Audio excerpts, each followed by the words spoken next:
Saludos a todos.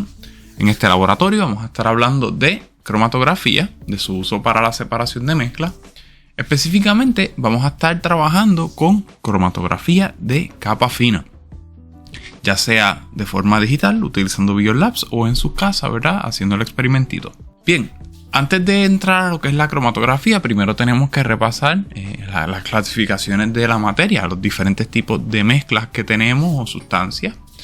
Entonces, ¿qué sucede? En química podemos clasificar la materia, ¿verdad?, como una sustancia o como una mezcla de sustancias. La sustancia va a ser la forma de la materia que posee composición definida, tiene una composición que sabemos cuál es esa composición, propiedades o características que la distinguen. Estas sustancias, ¿verdad?, uno las puede diferenciar de acuerdo a sus propiedades, ¿verdad? Uno puede identificarlo a través de su apariencia, de su olor, su sabor o cualquier otra propiedad. En el caso de una mezcla, pues entonces ahí tenemos combinaciones de dos o más sustancias. Esa mezcla puede ser una mezcla homogénea o puede ser una mezcla heterogénea. En el caso de la mezcla homogénea, a esa le vamos a llamar solución, ¿ok? Porque va a aparecer una cosa uniforme, ¿ok? Es homogénea, va a aparentar ser una sola cosa. Esta va a ser uniforme en todas sus partes. Por ejemplo, el agua con sal, aquí le ponen de ejemplo el juguito de manzana, pero si usted coge agua con sal, ¿verdad?, mezcla, disuelve bien la sal, usted va a tener una mezcla homogénea. En el caso de la mezcla heterogénea, pues entonces ya la mezcla no es uniforme, tiene varios componentes que podemos identificar fácilmente a simple vista, ¿verdad? Y aquí, para tener el ejemplo visual, tenemos el ejemplito del agua con sal, ¿verdad? Que echamos el agua, le echamos la sal al agua, lo mezclamos bien y aparenta ser una sola cosa. Mientras que en estos diferentes casos, si se fijan, inicialmente, cuando se añade el tinte, podemos distinguir las dos partes de la mezcla, pero a medida que se mezcla bien, ¿verdad?, o se distribuye bien el tinte, nos genera entonces esa mezcla homogénea. Solo vemos una parte. En el caso de las mezclas heterogéneas, pues entonces vemos que la composición no es uniforme, ¿verdad? Uno puede distinguir las diferentes partes de lo que componen esa mezcla. Por ejemplo, ¿verdad?, el agüita y el aceite. Si usted le echa agua al aceite, ¿verdad?, frío, ambas cosas, o añade agua y aceite en un envase, observa bien, va a poder ver que no se mezclan esas fases de una manera homogénea, sino que podemos ver ambas fases. Vemos la fase de aceite y la fase del agua. Esas mezclas, ¿verdad?, ya sea la homogénea y la heterogénea, pueden ser separadas a través de diferentes métodos. En este laboratorio vamos a estar hablando de que esos componentes de la mezcla pueden ser separados a través de métodos físicos sin cambiar la identidad de los componentes. En este caso, ¿verdad?, tenemos una imagen donde tenemos arena con magnetita o, ¿verdad?, con un material ferromagnético, algo que se atrae a los campos magnéticos, a los imanes. Y esa magnetita se siente atraída al campo magnético del imán.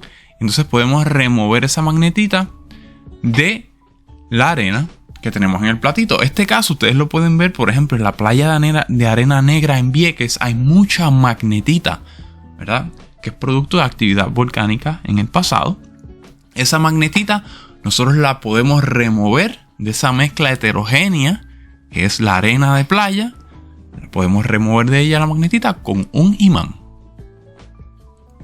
sin cambiar la identidad de los componentes, ¿verdad? Sigue siendo arena, sigue siendo magnetita, no ocurre una reacción química,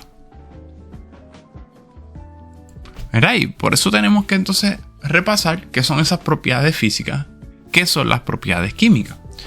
Bueno, en resumen, las propiedades físicas son aquellas que son características del material que estemos observando, ¿verdad?, y no se ejerce, ¿verdad?, un cambio en la composición química.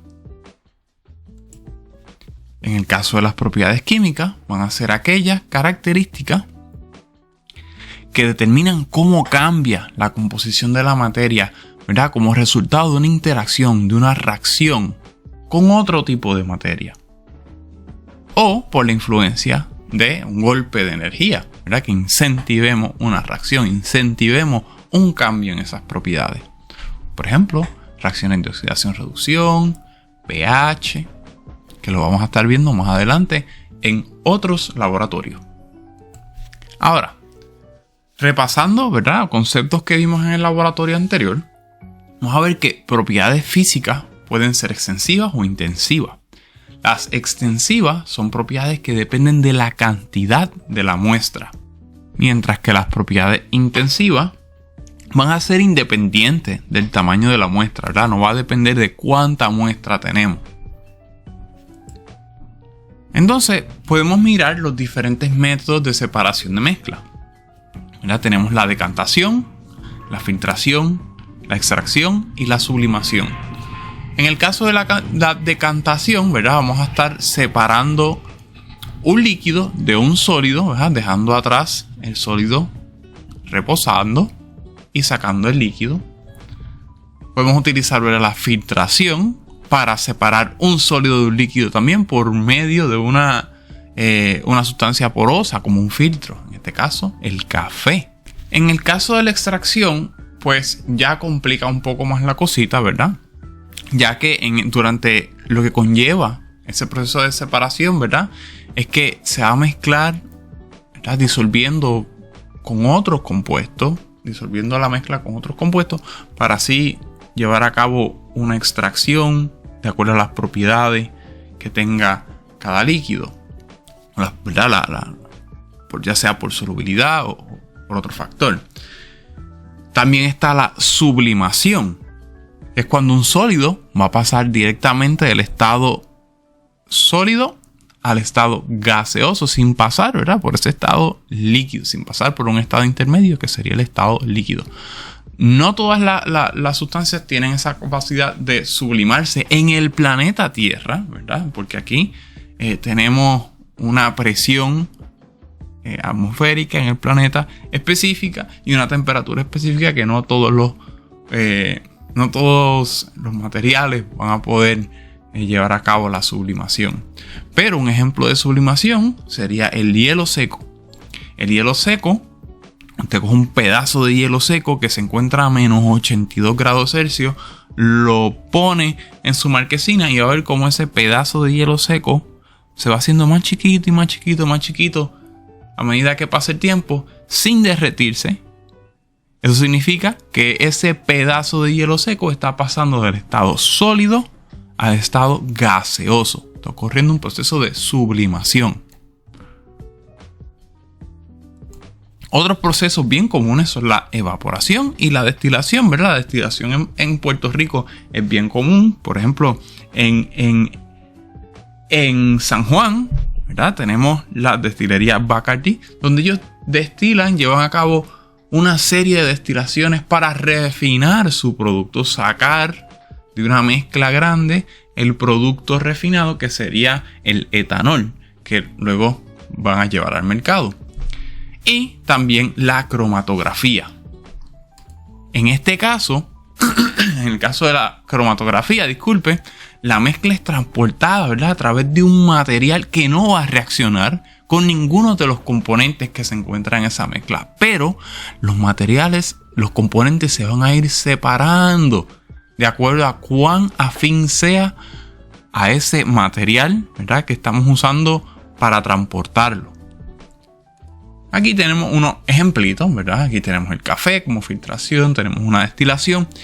Y en la C tenemos entonces un ejemplo de cromatografía, donde tenemos un papelito, ¿verdad? Estamos utilizando un papelito como columna cromatográfica o ¿verdad?, para llevar a cabo una separación de los componentes de una mezcla. En este caso era un tinte que tiene diferentes componentes. A medida, ¿verdad?, que que la fase móvil o el liquidito que está en el fondo del envase va subiendo por el papel por acción capilar y entra en contacto con el tinte.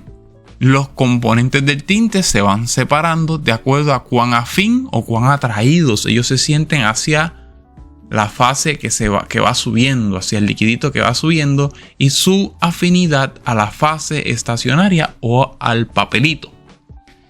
Si los componentes del tinte se sienten más atraídos al papelito, a la columna cromatográfica o al papel de cromatografía, pues se van a quedar más abajo en el papel. Mientras que si se sienten más atraídos a la fase móvil, al liquidito que va subiendo por el papel, pues entonces van a subir o se van a ir separando poco a poco. Van a ir subiendo por ese papel de cromatografía. Y eso es lo que hemos estado discutiendo hasta el momento, ¿verdad? Ese proceso de cromatografía. Aquí lo tiene mejor definidito y podemos ver los diferentes tipos de cromatografía. Tenemos cromatografía de columna. Podemos tener cromatografía de capa fina, que es una de las cosas que vamos a estar simulando en Biolabs. Cromatografía de gas o GC, que son, ¿verdad?, más complejos. Ahí necesitamos instrumentación un poquito más carita, más compleja. Cromatografía de papel, que ustedes la van a estar llevando a cabo en su casa. Cromatografía líquida o HPLC. Y cromatografía de intercambio iónico. Específicamente de aquí nos vamos a enfocar en este laboratorio en cromatografía de papel y en cromatografía de capa fina.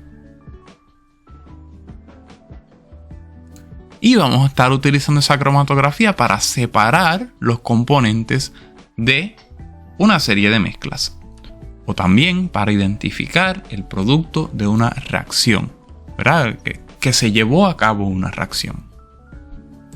Repasando lo que discutimos en el slide anterior, entonces podemos ver que la cromatografía es un método físico que va a permitir que los compuestos de una mezcla se separen, ¿verdad? Se distribuyan de acuerdo a su afinidad a la fase sólida y a la fase móvil, ¿verdad? Típicamente se tiene un envase. En ese envase se coloca en este caso, ¿verdad?, la tabletita TLC, o puede ser un papelito. También se coloca con la parte inferior expuesta a un disolvente, tocando un disolvente, como el alcohol, por ejemplo. Y se marcan los puntitos, ¿verdad? Se marcan unos puntitos con la mezcla de interés. Típicamente se ponen una serie de sustancias puras para poder identificar, ¿verdad?, cuál es cuál. Y al final se coloca una mezcla. Se expone esa tabletita al líquido. Se tapa el sistema para evitar, ¿verdad?, que la fase móvil, si es volátil, que se evapore rápidamente. Y se le permite al líquido entonces que sea absorbido o que suba a través de la placa o de la plaquita TLC o del papelito, que va a servir como una fase estacionaria. El solvente o el liquidito va a ser la fase móvil. Y de acuerdo a esa afinidad de la mezcla por la fase estacionaria o la fase móvil, se van a separar los diferentes componentes de la mezcla. Esa habilidad de un compuesto ser absorbido, ¿verdad?, por cualquiera de las fases, ya sea la estacionaria o la móvil, va a depender de las fuerzas intermoleculares que se encuentren envueltas entre ambos. Y en este caso es bien importante recalcar que el solvente que se escoge, la fase móvil que se escoge, debe ser capaz de disolver los compuestos que se van a separar, pero no puede reaccionar con ellos. En su casa, ustedes van a estar llevando, ¿verdad?, a cabo el proceso de cromatografía, utilizando este proceso de separación a través de una cromatografía de papel. Ustedes van a utilizar una hojita de papel, ¿verdad? Van a picar unos pedacitos de papel, van a marcar ese papel, como tenemos aquí en el ejemplo, y van a colocar una serie de tintes para luego observar la separación. de los componentes de la mezcla que componen ese tinte.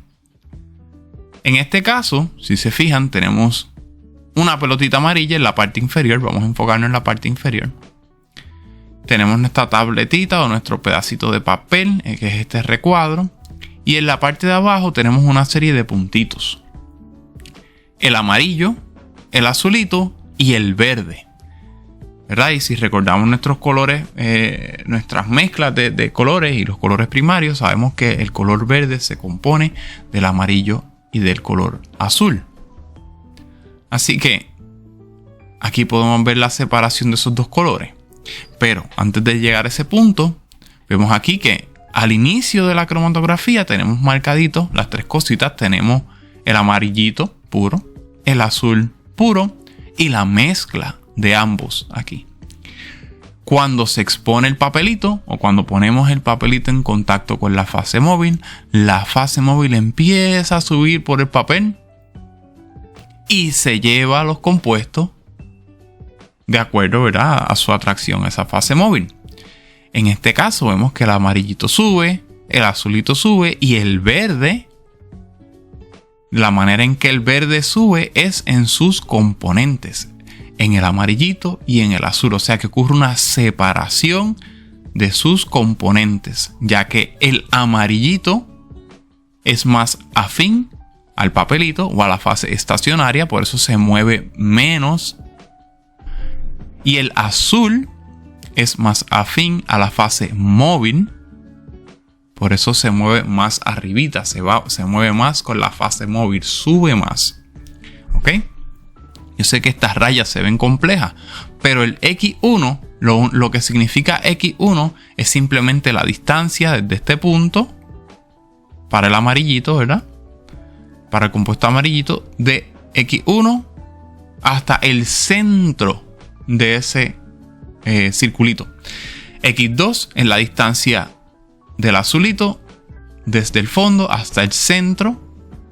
Y el X3 es la distancia desde el inicio del compuesto verde hasta el área del amarillito del centro. Y X4 sería para el componente azulito original del verde. ¿Ok? En el caso de la Y, que vemos aquí afuera, es la marca de cuánto corrió la fase móvil sobre la fase estacionaria. O sea, cuando pusimos el papelito en el líquido, ese líquido fue absorbido por el papelito, por la fase estacionaria, fue subiendo y llegó hasta aquí arribita.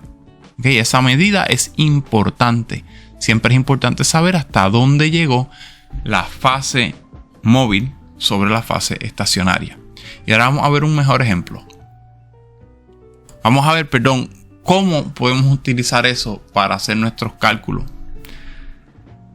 Nosotros vamos a estar mirando, ¿verdad?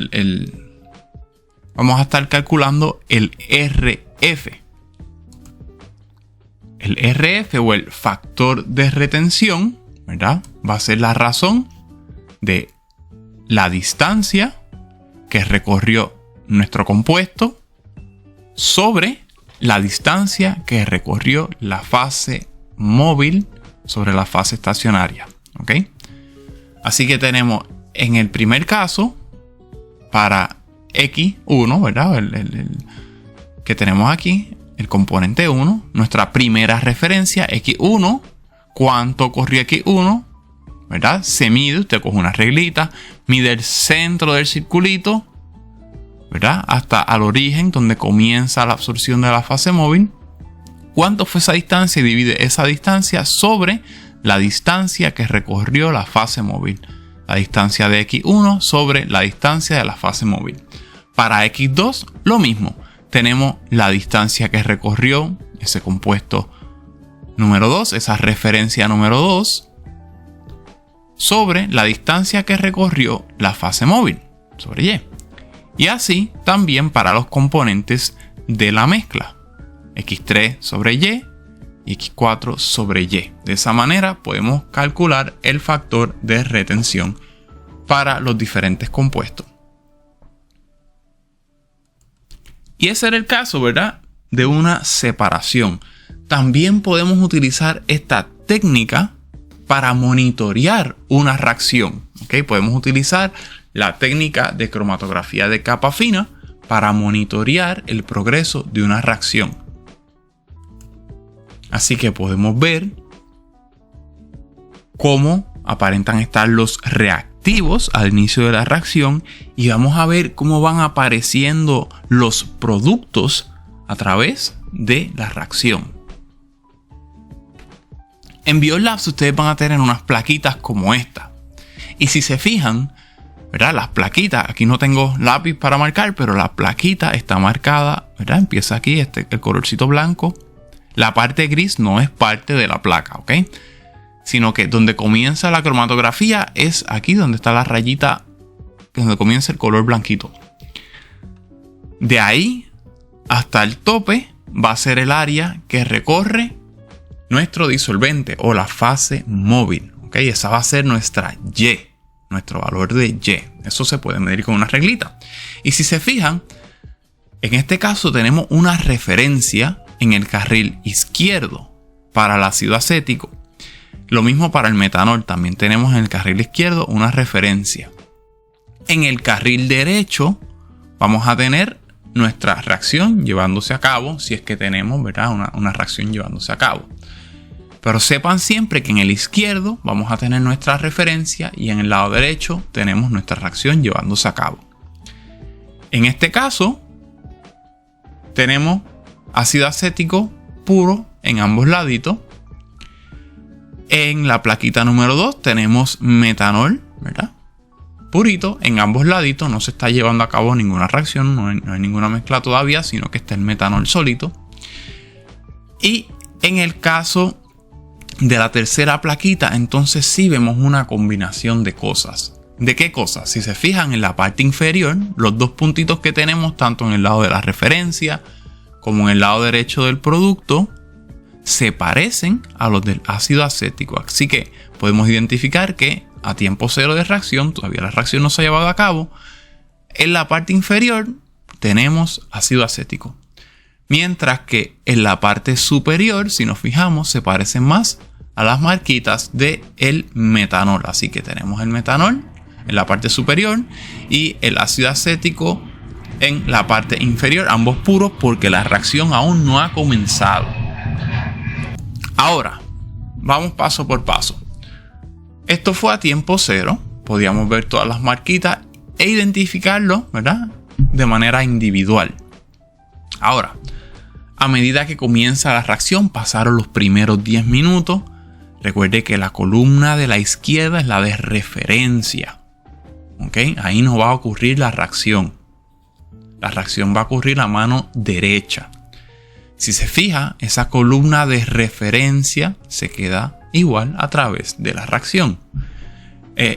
Mientras que la columna de reacción, sí, van a ocurrir ciertos cambios a medida que pasa el tiempo. Fíjese ahora en la columna de reacción, que es la de la derecha. Vamos a ver que a medida que pasa el tiempo, el puntito del ácido acético se va haciendo más chiquitito. Lo mismo ocurre con el puntito del metanol, se va haciendo más chiquitito. O sea que esos reactivos se van consumiendo a medida que un producto va apareciendo. ¿Ok? Si nos fijamos a los 20 minutos, tanto el ácido acético como el metanol se van haciendo más chiquitos aún y sigue apareciendo más producto. A los 40 minutos lo mismo, más chiquito el metanol, más chiquito el punto del ácido acético, más grande el punto para el producto. Y al final de la reacción ya han desaparecido mis reactivos y se ha formado todo el producto que se iba a formar. De esta manera podemos seguir la reacción. Ahora, vamos a marcar aquí, ¿verdad? La parte importante, donde tenemos el producto que aparece en la parte superior. Tenemos nuestro reactivo desapareciendo a medida que progresa la reacción. Y aquí tenemos, ¿verdad? Una amalgama, tenemos una combinación de todo marcadito. Recuerde, este es el slide de repasar. Recuerde que la columna de referencia va a ser la del lado izquierdo en cada plaquita, ¿ok? En cada plaquita, la columna de referencia es la del lado izquierdo. El producto va a ir apareciendo a medida que ocurre la reacción y los reactivos van a ir desapareciendo en esa columna derecha a medida que progresa la reacción. Recuerde que la columna izquierda no va a tener cambios porque esa es la columna de referencia. De esta manera, pues entonces podemos seguir o monitorear una reacción.